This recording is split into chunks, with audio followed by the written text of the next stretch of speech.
Monty Dutton, Jackson Gazette. I was sort of amused last week over the fact that when you said that you thought you were the best guy out there, there was some sort of small flap when I thought that anybody who's a competitor should think they're the best out there, whether I'm writing a story. And I got struck about what a flap there would have been if you had done the reverse and said you were the worst guy out there. Yeah. So it was a damned if you do, damned if you don't question. And you probably got more experience with those than anybody in this business. And I just wondered how you handled that. When you answered that question, did you know that people would start gossiping about it? Yeah, sure. I mean, that's a heavy, that's a healthy debate that is healthy among race fans as far as who's the best driver. And all the drivers in the garage feel like they're the best individually, and they should. That's kind of the way you have to approach it. I think I learned a long time ago that if you don't have confidence in your car, that can be problematic for you. If you don't have confidence in your crew chief, then that can be problematic for you. And if you don't have the same confidence in yourself, that it's just not conducive to being successful. You have to feel like you're here and you're the best, and that's the way you should feel.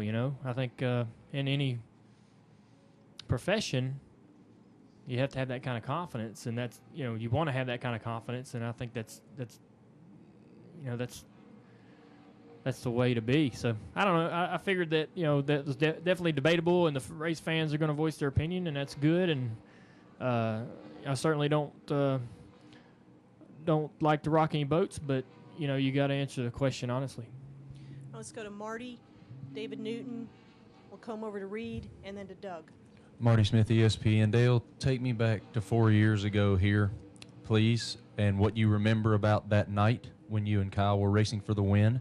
And also, I'm curious about your opinion on maybe how that night impacted your trajectory at Hendrick Motorsports.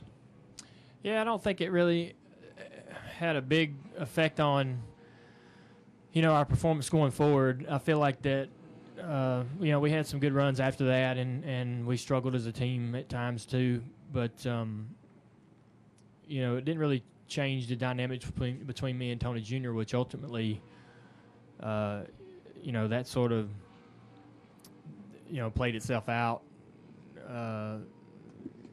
And we made all the changes we made, and here we are today. But, that was not the best day ever.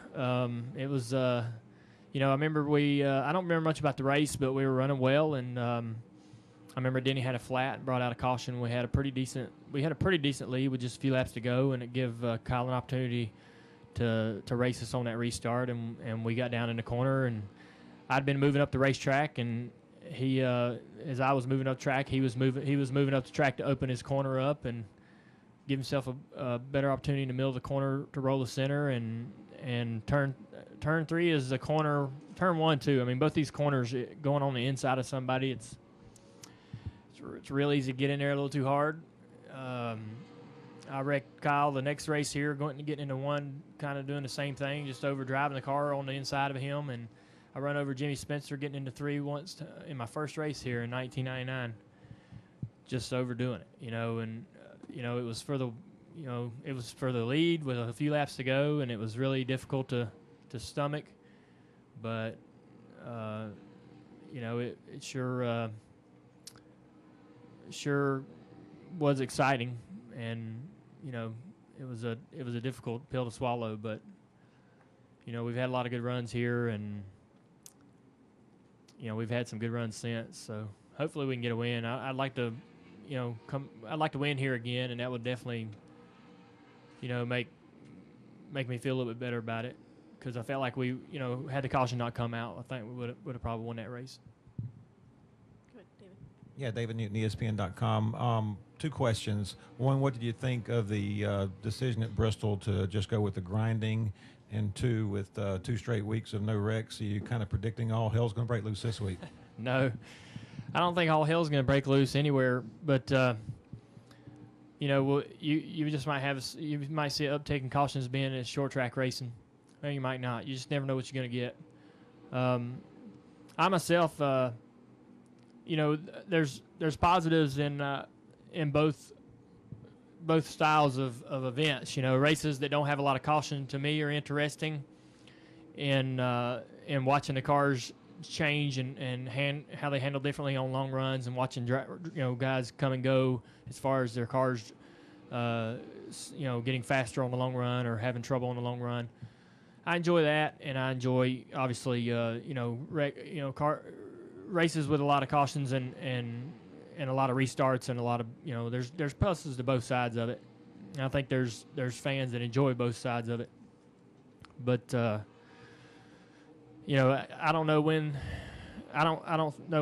when we might all start getting more aggressive or whatever, but I don't think I still feel like it's pretty early in the season. Everybody's trying to just get as many points as they can get and trying to put themselves in position to make the chase. If you go out there running over each other and these damaging your car and costing yourself 10 points here and 10 points there, I mean, you can lose the opportunity to make the chase pretty quickly. So you have to be pretty smart the way you drive your car. As far as Bristol goes, I think that I think the racing will be the same. I think the track's going to be the same. I know that they probably didn't have a lot of time in between now and the race to do everything they wanted to do. And the track, obviously is, just grinding that groove is going to take a little grip away from it. But once we lay the rubber back down up there, which we will, it'll be just like the track is now, which I think that's fine. I don't think everybody needs to get too stirred up about it. It's just I think that the reason that attendance is down is because they spiked the hotel rates so bad there in that town, as they do most of the towns. Gas is expensive. To stay in Knoxville or somewhere like that is not, doesn't make a lot of sense because of how expensive gas is. So, it's just not as affordable to go to events as it used to be. Let's go to Reed, Doug, come over to Bob, and come to Chad. Reed Spencer with NASCAR Wire Service. Dale, as one of the drivers who expressed a willingness before the fact to talk about potential changes at Bristol, are you disappointed that you weren't consulted, and apparently no other drivers were either? I'm not disappointed. I'm not. Anytime somebody does something or makes a decision in the sport, I don't expect someone to pick my brain about it or get my opinion about it. It would have been comforting to know that he has spoke to a handful of drivers that actually raced on the track this past year. But I don't know that he didn't. But I'm not too worried about it because I don't think they had a whole lot of time to do a lot to it. I don't think they had time to really dig the place up and do everything that they would love to do there, whatever it is that they want to do. I don't think they had really the time to really go into it. So maybe it wasn't necessary to get with the drivers, and because we would have, our ideas would have probably been time consuming and more costly than they were willing to get into. So they on the track, they make the decisions they want to make. They made the one that they feel is best for them, and I support it. But I feel like that, the track will be similar, and the racing I think the racing is fine. I think the racing will be just fine when we go back. Dale, over here. You've never been a fan of the two-car tandem. So now that that's pretty much gone, we're back to pack racing and play tracks. How much are you looking forward to Talladega next weekend? And what role do you think the tandem might still play at the end of the race? Yeah, I think to win the plate races, you're still going to tandem at the end. We can still tandem, and we'll develop and work on our cooling systems. Every team in the garage will work toward the same goal, and that's to get back to the tandem because that's the fastest way to go. Even though I don't like the tandem, it's the fastest way to run around a track. So every team in the garage is thinking and working and engineering toward how can we get to where we can tandem the whole race. and NASCAR will have to continue to do whatever they need to do within the rule book and what have you to keep eliminating that or keep that to a minimum like we had at the 500. Again, I mean, to be honest, I feel like that the style of racing we had in the Daytona 500 this year suits me better. I feel like that I feel more confident in that style than I do the tandem. The tandem is difficult to it's difficult to really kind of commit to someone all day long and knowing if you're going to work together and you're going to be going for the win off the corner, you're going to have to split it between the two of you one way or another.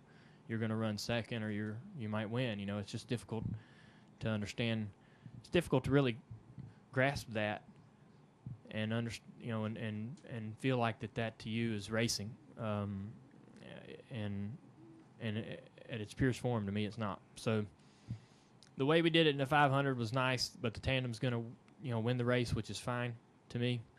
But I do like having more control of my own destiny and making my own decisions for myself, looking out for number one and my team all day long, trying to do whatever I can to put myself in position to win the race. That's really what I feel like I've been doing all my life, and to do anything different just doesn't feel comfortable and feels odd to me. Okay, we'll go to Bob Popkris, and we'll finish up with Chad.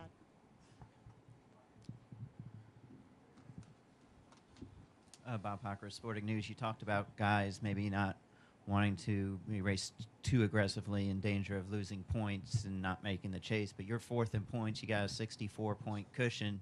I mean, can you race a little differently, and would you race maybe a little bit more aggressively just to kind of get that win kind of out of the way? I can't race any harder than I've been running. I can't run the car.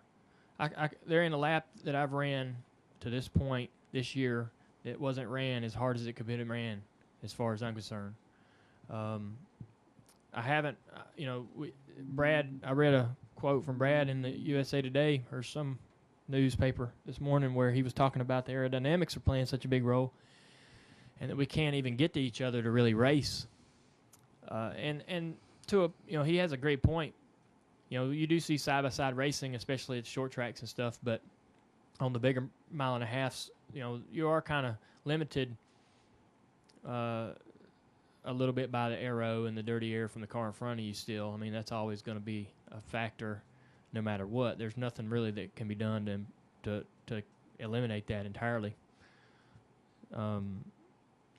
So, you just have to run as hard as you can run. If you get tight behind the guy or you just can't catch him because you're in the dirty air or whatever, you try to move around and find some clean air, move up to the top, and not every track provides you with multi grooves to run and try to catch somebody or pass somebody, and to really make a pass on a mile and a half, you have to have it's difficult to run right up behind somebody and just pull over and go by them.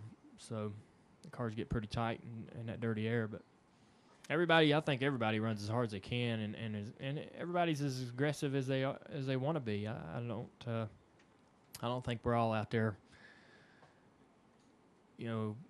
being overly nice about it. Everybody's running pretty hard and pretty aggressive for positions, and it's just, it's the style of, it's the way the racing is right now.